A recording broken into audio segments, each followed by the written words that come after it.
కుట్టు మిషన్ శిక్షణ పేరుతో లక్షల రూపాయలతో ఓ కిలాడి ఉడాయించింది. బాధితుల ఫిర్యాదుతో కాకినాడ జిల్లా పెద్దాపురం పోలీసులు కేసు నమోదు చేసి దర్యాప్తు చేస్తున్నారు. పేద మహిళల బలహీనతను ఆసరాగా చేసుకుని రాజమండ్రికి చెందిన స్వర్ణలత 80 లక్షల రూపాయల వరకు దండుకుందని బాధితులు వాపోతున్నారు.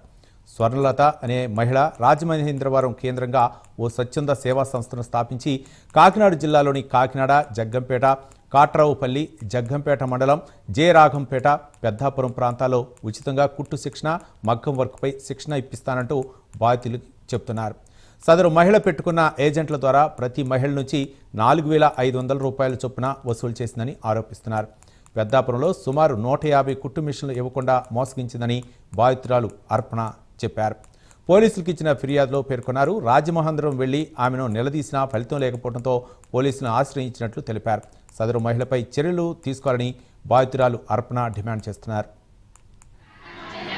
అయితే స్వర్ణ సోషల్ సర్వీస్ ఆర్గనైజేషన్ అని చెప్పి ఒక ఆవిడ దిశ మీటింగ్ వచ్చిందండి. మీటింగ్ వచ్చి ఆవిడ ఇలాగ కొంతమందికి ఉపాధి చూపిస్తానని చెప్పి ఆ మీటింగ్ లో ప్రతి ఒక్కరికి చెప్పిందండి. నేను ఒక సేవకురాలనండి. ఆ సేవకులందరినీ పిలిపించారు ఆ రోజు దిశ మీటింగ్ కి. ఆ రోజు నేను కూడా వెళ్ళవలసి వచ్చిందండి. మా ఫ్రెండ్ పాస్టర్ గారు చెప్తే వెళ్ళిన తర్వాత ఇలాగా మిషన్ ఉపాధి చూపిస్తాను, మిషన్ కి ఇంత కట్టుకోండి, నేను తక్కువ రేటుకి మిషన్ ఇస్తానని చెప్పి ట్రైనింగ్ కింద సర్టిఫికెట్ ఇస్తాను, సర్టిఫికెట్ వల్ల ఎంత ఉపాధి కలుగుతుంది అని చెప్పి లోన్లో ఇప్పిస్తానని చెప్పి చెప్పడం జరిగిందండి. అయితే నేను కొన్ని సెంటర్లు స్టార్టింగ్ లో చూపించినప్పుడు కొన్ని వాటికి మిషన్లు ఇచ్చారండి.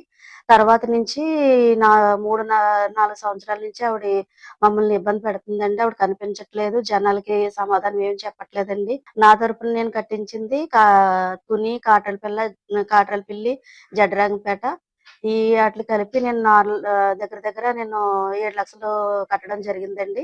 నలుగురిది కలిపి దగ్గర దగ్గర 70-80 లక్షలు ఇవి ఇప్పటివరకున్న